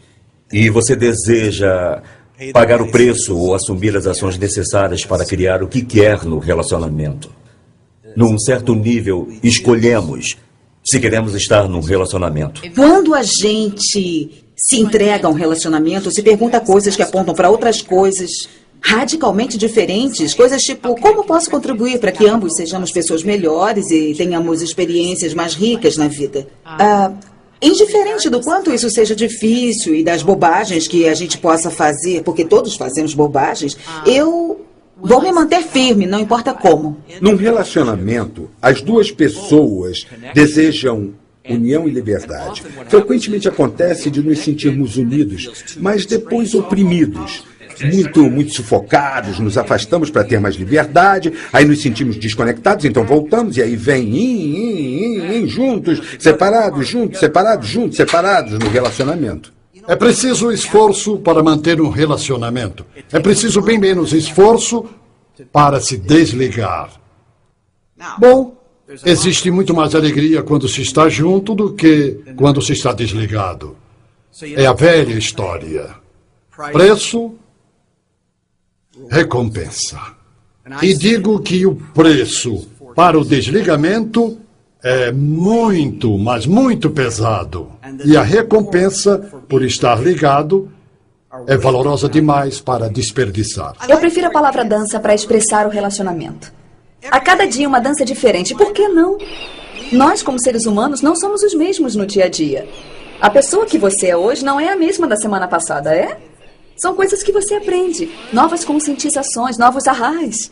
E a pessoa que, enfim, o seu parceiro também não vai ser o mesmo. Então você precisa aprender a dançar juntos. Bom, em certo momento eu posso decidir, isso não é o que eu quero. Mas não baseado em como a outra pessoa tem sido comigo, mas sim nas minhas escolhas. Negócios. Aplicar distinções transformacionais no mundo dos negócios é realmente uma questão de recorrer à cultura. Negócios geralmente querem diferentes resultados. Alguns até querem mudar suas atitudes, mas muito raramente eles tentam escapar de seu contexto ou até mudam a sua cultura. Algumas práticas nos negócios funcionam e há outras que simplesmente não funcionam. Ora, se consegue distinguir entre o funcional e o não funcional, você mantém o não funcional buscando um resultado que não está à disposição. Minha carreira tem sido causar reviravoltas em grandes multinacionais, porque elas não funcionam direito. E isso é porque as pessoas e os diferentes departamentos estão indo em diferentes direções. Não é o caso de dizer que não estão trabalhando duro, porque estão fazendo isso. Mas, infelizmente, existe um ambiente de culpa, desconfiança e acusações, porque as pessoas não sabem para onde estão indo. Eu me lembro quando a Wells Fargo se fundiu com o First Interstate Bank. 1.600 gerentes não se conheciam mesmo após 1 ano e meio de fusão. E eles se enviavam memorandos dizendo: cooperem, colaborem. Claro que todos que recebiam o memorando diziam: isso é uma boa ideia, mas nunca aconteceu. Comunicação, comunicação, comunicação. É a principal coisa numa organização, mas raramente acontece. E devo dizer que, infelizmente, graças à internet, muitos diretores têm me dito que a comunicação dentro de uma organização está diminuindo e está se transformando num grande problema. As pessoas enviam e-mails para pessoas sentadas ao lado delas. A força mais poderosa que pode haver numa organização é a sintonia. Pessoas fazendo coisas diferentes, mas tendo o mesmo propósito, o mesmo objetivo. Não estamos falando de liderança através de ditadura. Estamos falando de se aproximar das pessoas e entender aonde elas querem chegar em suas vidas e fazer com que elas percebam a visão e, às vezes, até sejam coautoras dessa visão. E, a partir desse momento, não interessando a causa, nem interessando o propósito ou o negócio, estamos todos alinhados e juntos nessa visão. Eles sentiram, eu senti, nós sentimos de fato. Nós criamos juntos essa visão e essa autoria. E isso vai fazer valer os altos e os baixos de criar um negócio de sucesso. Pense na possibilidade de cada pessoa da sua empresa estar a serviço de todos os outros na empresa. Se uma empresa cresce e se desenvolve, não é apenas porque é um sonho da organização, mas quando um líder consegue articular a visão de uma organização de tal modo a mover e inspirar as outras pessoas a trabalhar em prol dessa visão, elas trabalham por essa visão porque elas sabem que se a organização ganhar, elas ganham. E se elas ganham, a organização ganha. Liderança é se manter no movimento progressivo para uma direção. É entender que você é responsável, é fonte da divisão, a ideia, o movimento, a ação, incluindo os resultados bons ou ruins. Isso é você. O que eu faço às vezes para me lembrar disso é sair e olhar como a natureza é bonita. E eu já percebi que ela é sempre envolvente, está sempre se recriando, 24 horas por dia, 7 dias por semana. E isso faz com que eu me lembre quando eu estou em movimento e quando eu estou estagnado. Uma das razões para eu gostar de ir para a mata é a natureza. É natural. É assim que vemos a natureza e nós somos parte dela. Nós vivemos aqui no planeta. Então, quando olho para a natureza e vejo como ela funciona, vejo como minha vida deve funcionar. E se eu cooperar com essa maneira de ser, ela flui facilmente. Mas se quiser fazer a meu modo, fica difícil. O problema nos negócios é, eu vou montar uma empresa porque ela vai me trazer a independência financeira, vai me ajudar a não me preocupar em me aposentar, vai gerar uma renda passiva, vai me ajudar. Assim que começa a pensar dessa forma, adivinhe, seus sócios, clientes e todos os outros vão para o segundo plano. Bom, e o que é de errado nessa imagem? Será que eu vou a um restaurante para garantir que o dono desse restaurante possua independência financeira e renda passiva? Acho que posso encomendar algum enlatado pela internet. A história de WC. Eu adoro o que faço, porque não preciso ser brilhante, inteligente ou ter um diploma da Harvard. Eu preciso estar consciente, preciso estar presente, preciso ser entusiasmado. Tenho que estar disposto a servir as outras pessoas. Com o tempo aprendi que as 3 palavras mais importantes para um restaurante são: eu vou voltar. É assim que podemos fazer crescer o negócio. É uma estratégia simples e se resume aos mais básicos dos serviços. Ser uma pessoa autêntica, cuidadosa e prestativa, porque se você fizer isso, aí o universo lhe dá o retorno. E no restaurante você não sabe se vão comer sobremesa ou se vão voltar outra vez, ou se vão divulgá-lo para outras pessoas. Mas sei que dando mais, eu vou receber muito mais. Trata-se de fazer com que as pessoas saiam se sentindo melhor do que quando chegaram. As pessoas têm que gostar tanto de lá que mal podem esperar para retornar. Não conheço muita gente que volta a um restaurante apenas porque a comida era fabulosa. Se o serviço for terrível, a hospitalidade ruim e as pessoas rudes, não voltam. Nunca vi darem uma boa gorjeta para alguém de quem não gostaram. Há muito amor quando se deixa o ego de lado. Há muito amor quando se diz: o importante não sou eu, o importante é você. Você está aqui e é o convidado. E pode contar que isso será o suficiente. É preciso saber lidar com o dinheiro, mas se você souber ser hospitaleiro, as pessoas vão sentir sua presença, vão sentir que você se importa com elas e vão voltar. E se você conversar com elas, coisa que se faz muitas vezes, e lhes perguntar: estamos fazendo direito, vocês vão voltar, etc., elas vão dizer: a propósito, o purê estava frio. Mas tudo bem, não se preocupe. Elas se apaixonarão por você, vão se sentir donas de você. E que clientes legais para se ter. Os clientes que saem insatisfeitos nunca vão lhe dizer. Aliás, você também não vai perguntar.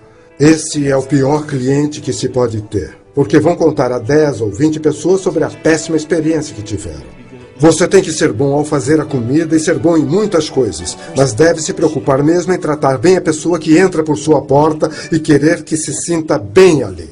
Muitos de nós deseja, quer, precisa, mas quem quer pagar o preço? Arriscar tudo para ter algo que realmente quer. A maioria de nós não aceita isso. Falamos e pensamos nisso. Eu fundei umas 26 empresas, me arrisquei várias vezes, fiz isso muitas vezes. Tive alguns sucessos e tive alguns fracassos. Algumas vezes eu tive que fechar porque não ia muito bem. Você tem que desejar arriscar algo para obter algo. E se não quiser fazer isso, não faça. Mas não fique aí, meu Deus, eu gostaria. Isso não vai adiantar nada. Então é preciso se mexer e agir. Digamos que aqui onde estou sentado sou eu. E digamos que há um círculo em volta de mim, de um certo diâmetro, digamos, de 2 metros por aí, desta largura. Tudo dentro desse círculo me é familiar e conhecido por mim. E é onde eu moro, as coisas que me apresentaram, as que me ensinaram, o que eu acredito e incorporei. Fora desse círculo é desconhecido para mim, é estranho. Então, se eu quiser aprender, se quiser crescer, se quiser ter algo a mais, ter mais dinheiro, melhor relacionamento, boas férias, casa maior, mais paz, amor, o que for, eu acho que preciso ir até lá, onde eu ainda não estive. Qualquer coisa que você queira fazer requer prática. Eu toco violão e, quando comecei, eu não conseguia tocar muito bem. Ainda assim, eu era um violonista. Tinha um violão, apenas não tocava muito bem. No entanto, conforme fui praticando durante alguns anos, eu me tornei um bom violonista. E então eu aprendi a cantar e tocar. Depois eu aprendi a fazer harmonia no violão e agora eu sou um violonista competente, consigo tocar e cantar. Eu acho que muitas pessoas podem ter uma visão, mas elas não querem pagar o preço e não olham antes de começar a ter a intenção. E é aí que sabotam a si mesmas. Então, você está disposto a pagar o preço? Se não quiser pagar o preço, abandone a sua visão.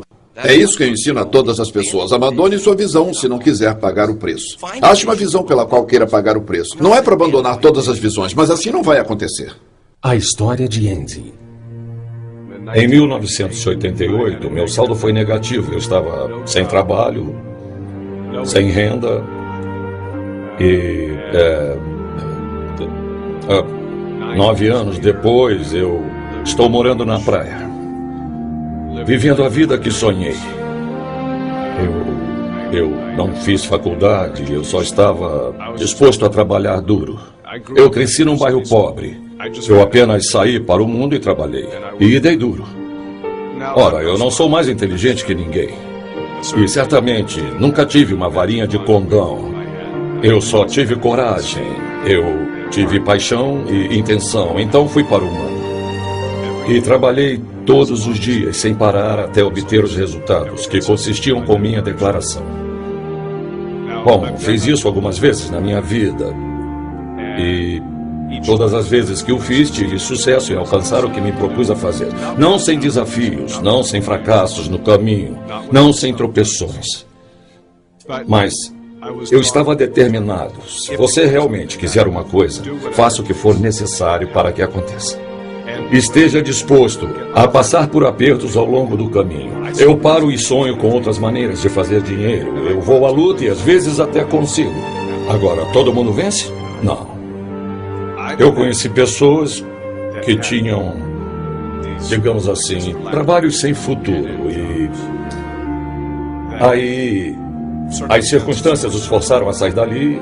E quando eram forçadas a sair, elas saíam e acabavam criando algo muito, muito melhor do que o que tinham antes. Mas uma força as empurrou. E eu acho muito possível que essas pessoas que estão nessa situação de trabalho consigam visualizar o que está para chegar e então tomem uma atitude. O maior obstáculo que eu vejo ou ouço falar são pessoas que não querem correr o risco. E com certeza existe uma correlação entre risco e recompensa. Acho que qualquer pessoa no mundo pode trabalhar duro, se comprometer e criar a vida que sempre sonhou. Existe um sistema que não falha nunca. É consistente. E existem princípios para que isso aconteça. Se nós conseguirmos achar esses princípios centrais e aderir a esses princípios, nossa vida também vai funcionar. Tudo funciona. Conversas que não funcionam. Eu acredito que isso aconteça nos relacionamentos.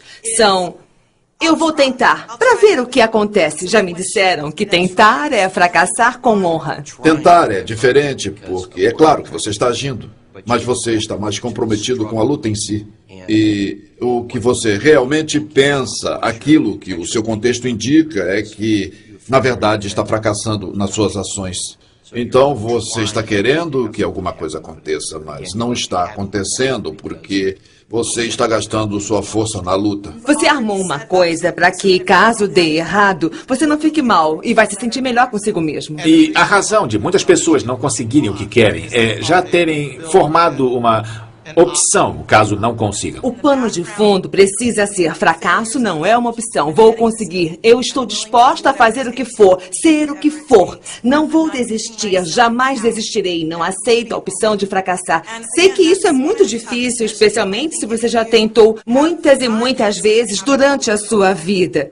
Algumas pessoas ficam presas em: como vou me comprometer com isso se não sei como resolver? Ou se tenho evidências de que não vou conseguir nunca. É fácil dizer: quero mais é que tudo se dane, ou ser superficial, ou sugerir algum exercíciozinho frívolo, qualquer coisa, sei lá. Mas você pode se deparar com alguma coisa que derrube sua experiência. Por exemplo, digamos que a sua experiência seja conseguir gasolina para o seu carro. Como é que você encara isso? Encara como um sofrimento ou encara como uma contribuição?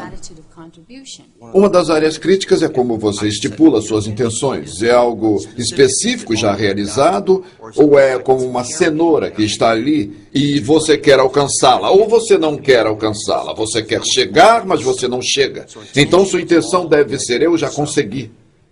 É meu. Participação integral. A história de Eric. Eu sou filho único. Não tive pai porque ele morreu antes de eu nascer. Desde muito cedo eu tive que cuidar de mim mesmo, aprender a me defender sozinho. Sempre gostei das pessoas. Eu era muito popular entre as meninas na escola, mas era sempre platônico. E daí eu passei por experiências e tudo mais, e aí você descobre que, você sabe, eu sou gay. E acho que o mais difícil é assumir para si próprio. Eu tive muita sorte porque isso não foi um problema para a família, foi algo que eu tinha que resolver, e convicções religiosas também. Aceitar a mim mesmo exatamente do jeito que sou, e isso foi o mais difícil porque eu me assumi gay na adolescência bem cedo. Atualmente sou gerente de corretagem de uma imobiliária em Nova Jersey. Abriram um escritório novo da Keller Williams em Fort Lauderdale e eles estavam querendo um sócio investidor. Então a oportunidade surgiu assim e eu disse sim. Eu sempre voei e aí eu conheci um cara, o Gary, que é dono de um caça russo L-39. Acho que ele o importou e ele mesmo cuidou da aviônica. Há uns 2 anos, perto do 4 de julho, eu pilotei e foi como eu comemorei o feriado. Foi muito legal. Fiz todas as acrobacias, subidas, voltas invertidas, giros, enfim, fiz todas as manobras. É a maior adrenalina, pura tensão, é como o paraquedismo. Também provoca uma emoção extrema, é excitação, eu me sinto poderoso. Porque se eu fiz isso, eu posso fazer qualquer coisa. Quando eu era mais novo, eu tinha muitos brinquedos.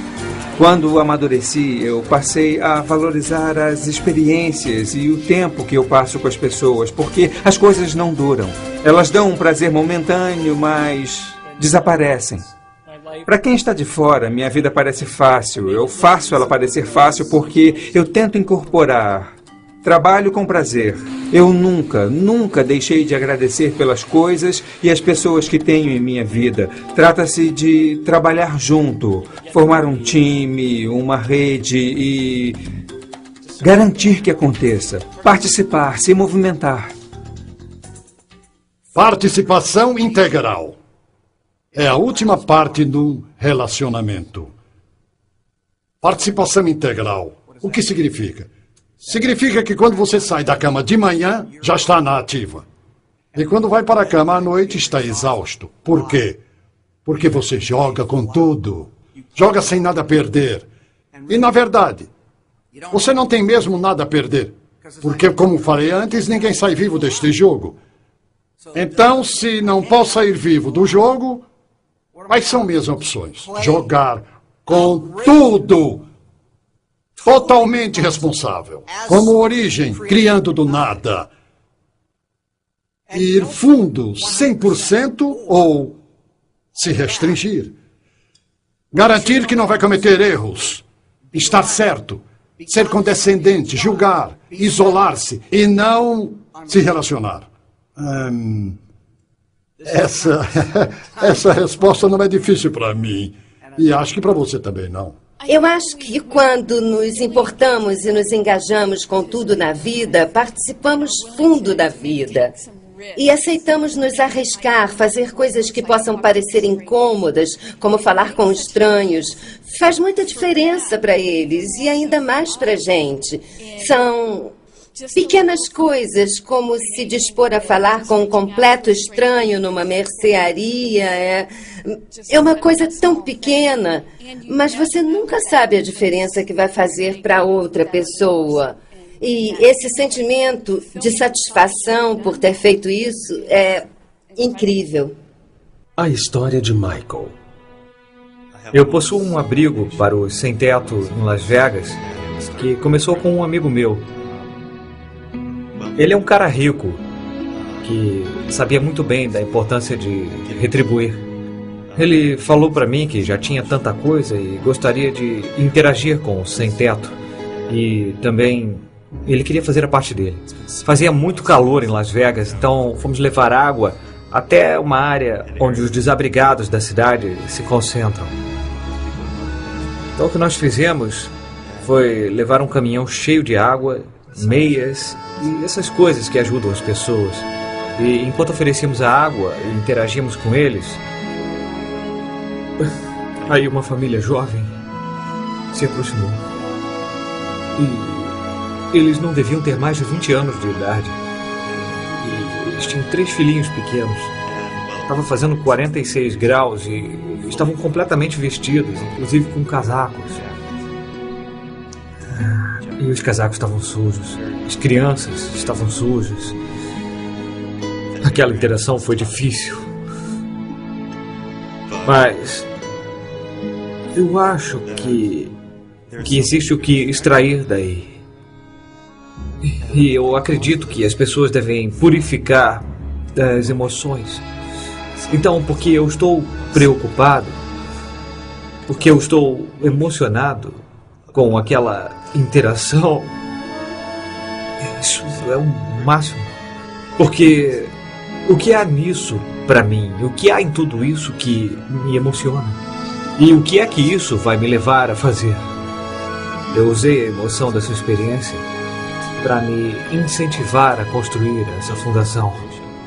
Porque talvez eu acredite que se eu der algum dinheiro para as pessoas, então eu vou estar perpetuando a miséria. Mas as necessidades humanas básicas precisam ser satisfeitas. Então, esse é um nível. E eu vou ajudar essa pessoa nesse nível. Mas também vou ajudar essa pessoa a sair desse nível, se ela estiver pronta.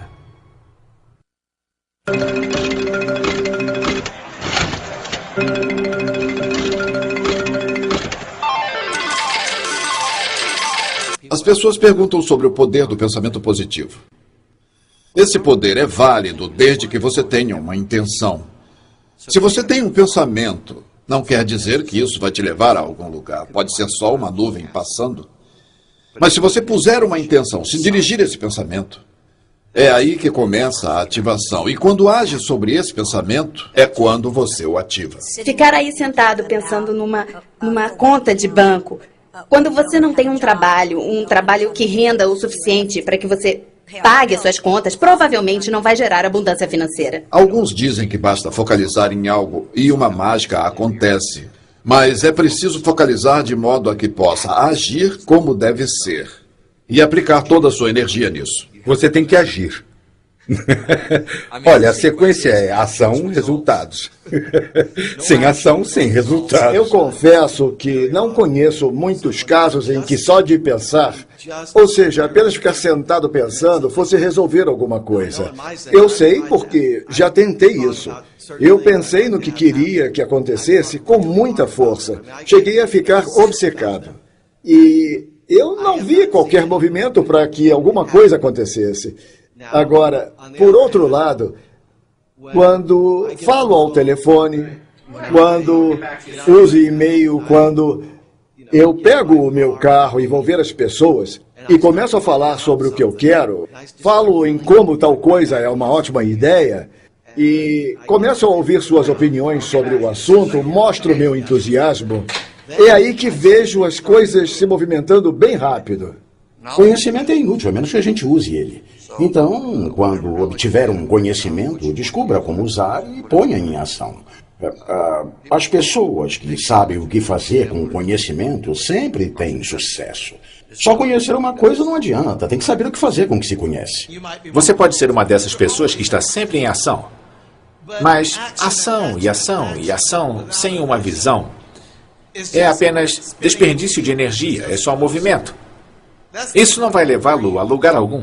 Mas quando você tem uma visão e tem uma linha de ação, suas chances de obter sucesso são maiores do que de não obter. As coisas acontecem por causa das relações, porque chegamos a acordos sobre elas.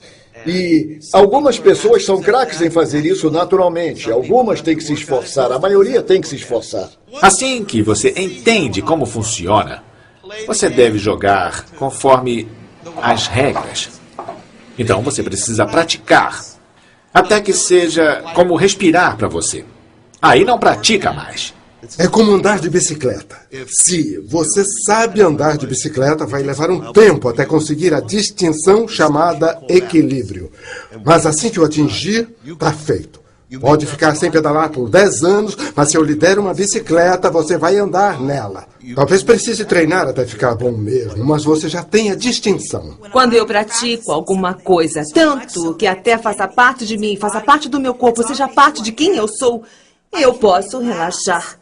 Aí estou livre para criar. Algumas práticas que recomendamos: manter um diário, meditar, fazer exercícios físicos, ser capaz de ler, de estudar, ficar quieto. Porque quando ficamos quietos e recolhidos, nos tornamos capazes de ouvir coisas que estão muito além do bate-papo. Você precisa ler os livros, ver os filmes certos, juntar-se às pessoas certas, assistir a outros seminários, precisa aprender meditação, talvez até encontrar um mentor.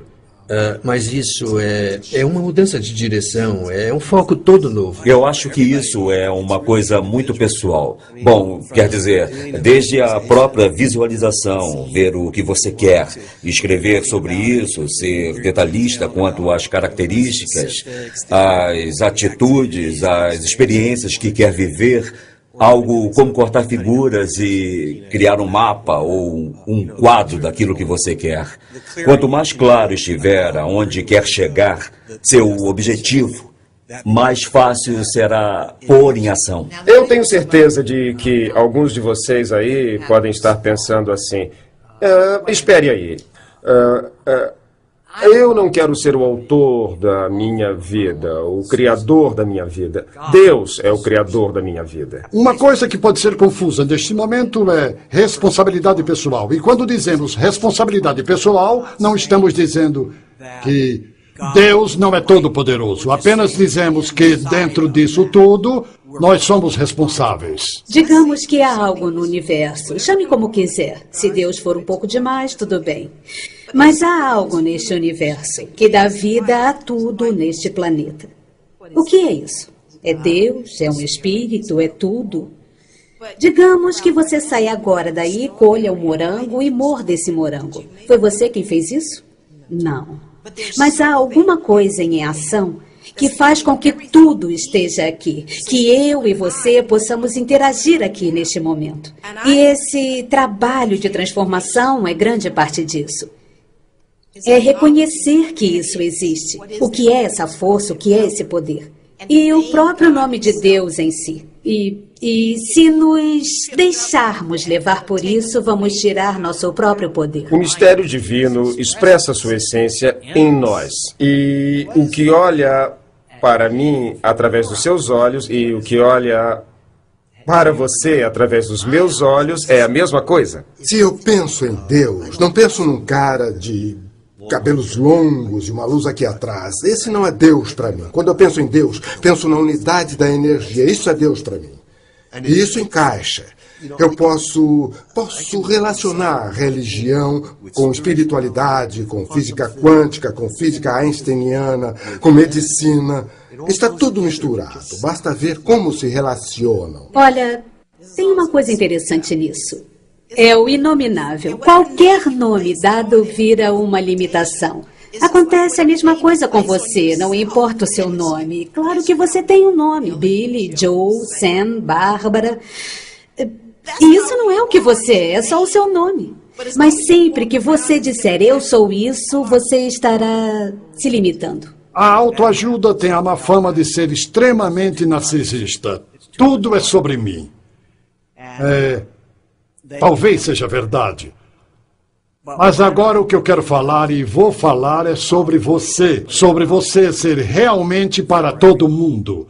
E o jeito de nós sermos para todo mundo é nos comprometer a ouvir e falar de uma maneira que enriqueça o relacionamento. O melhor jeito de começar, tendo em mente o final, os resultados, é pensar sobre o fim da sua vida e se perguntar o que você quer dizer no fim da sua vida. E o que você quer que os outros digam de você ao fim da sua vida. A maioria de nós não quer ouvir as pessoas dizendo no nosso enterro: ele tinha uma ótima empresa, tinha muito dinheiro. A maioria de nós quer as pessoas dizendo coisas sobre nós e nossas vidas que são muito mais essenciais. Ao nascer neste mundo, não te dão garantia de que sua vida será um sucesso.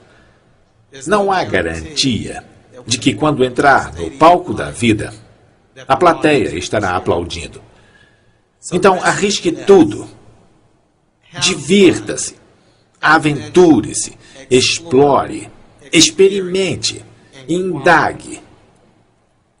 E se entregue às outras pessoas. Sirva a grande humanidade e você verá a grande humanidade em si mesmo. A resposta para absolutamente tudo. Recapitulando os 4 P's para o crescimento pessoal. O primeiro é propósito. Descubra e esclareça seu propósito na vida. Depois escolha uma atividade que o inspire e o leve à ação. O próximo é princípios. Alinhe suas ações ao fluxo natural da vida e às leis do universo. Depois vem práticas. Elimine seus padrões e hábitos. Identifique o que funciona e o que não funciona e dirija sua energia para aquilo que você quer. O último é persistência. Dê tudo de si, jamais desista. Os passos são: veja, diga, seja, faça, mostre-se, divida, celebre.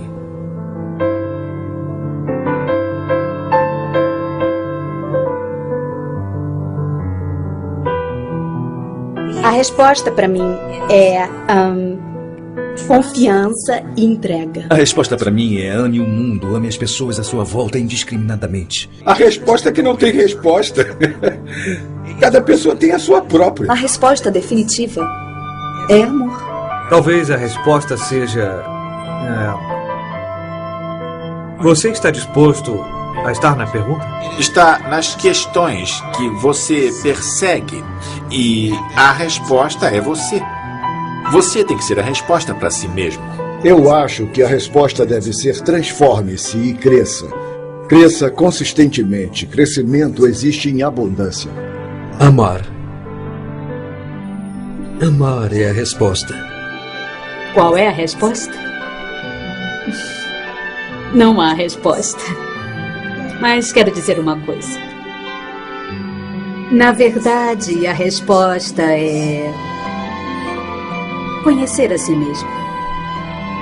Conhecer a si mesmo como um ser infinito, que é tudo. Só isso. A resposta serve para todos, seja quem você quer ser. E essa é a resposta para absolutamente tudo. O que você quer ser?